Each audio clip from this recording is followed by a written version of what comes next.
Good afternoon, guys. So today we're going to see the next topic. Already we had a small introduction towards what is people analytics, what are the uses, what are the benefits, and what are the advantages, and what are the disadvantages, what are the various metrics. So we had a very simple, small, and a decent introduction towards people analytics. Now we'll go to the next stage and talk about people analytics a little bit. We'll delve more deeper and find out how people analytics is has developed and is getting developed as a discipline in major functional areas.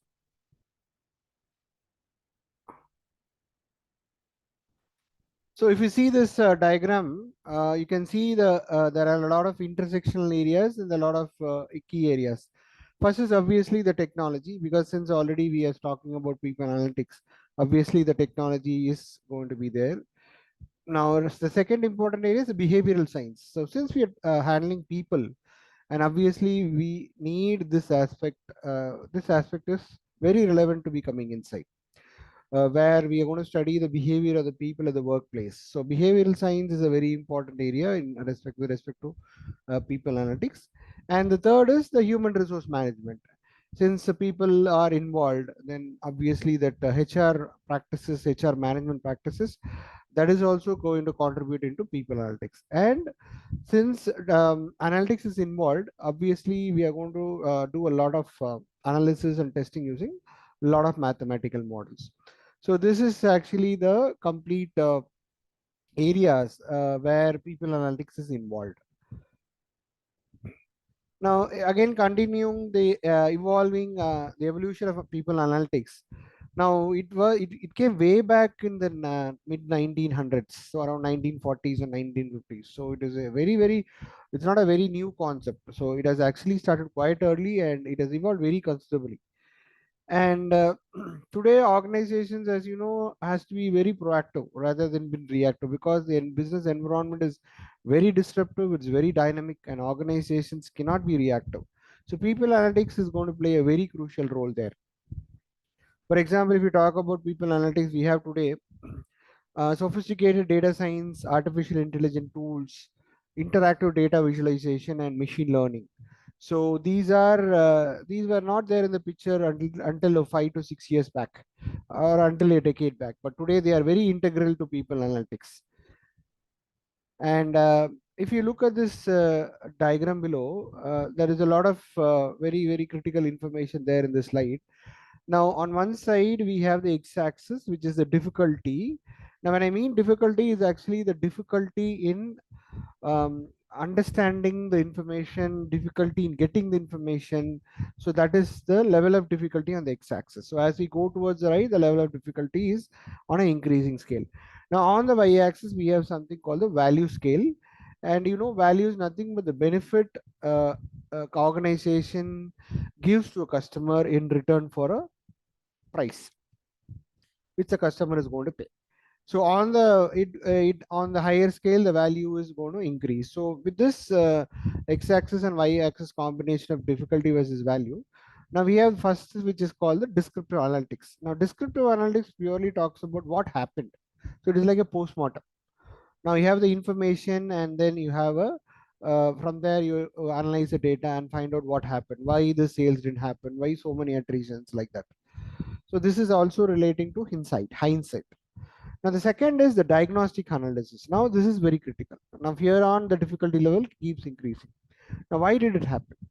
Now this is very critical, where you will definitely get a lot of insights, but you need to do a lot of sub analysis there.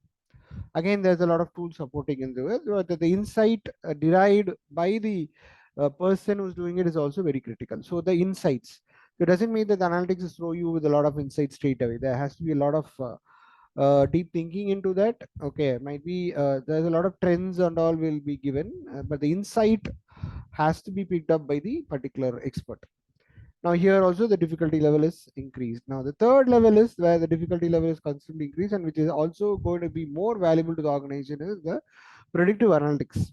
Now predictive analytics is when we, again, this is going to happen. So when this will happen. Now that is again a very crucial piece of information, and we have a lot of mathematical models where we can apply this predictive analytical tools to various functional areas.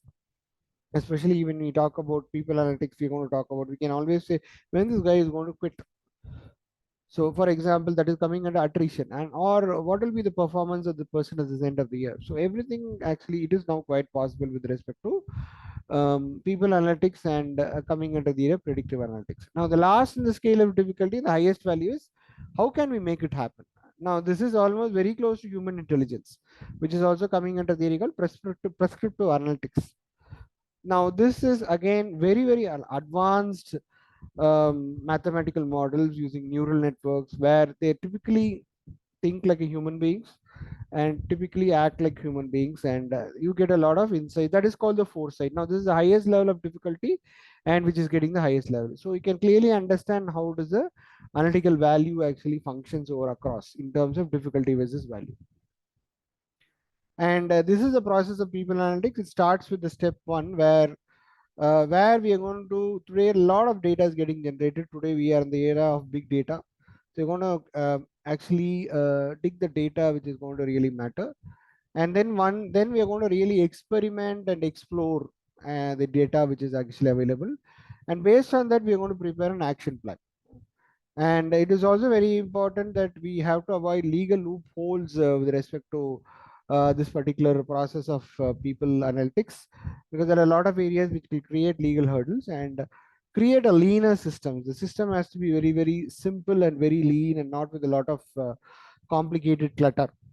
And then the next step is build a fact-based measurable HR business strategy. Now once you have this, based on this analytics data, I'm going to measure, you're going to build a business strategy out of it. Now that is actually the very clear end outcome which is also very much required by the businesses.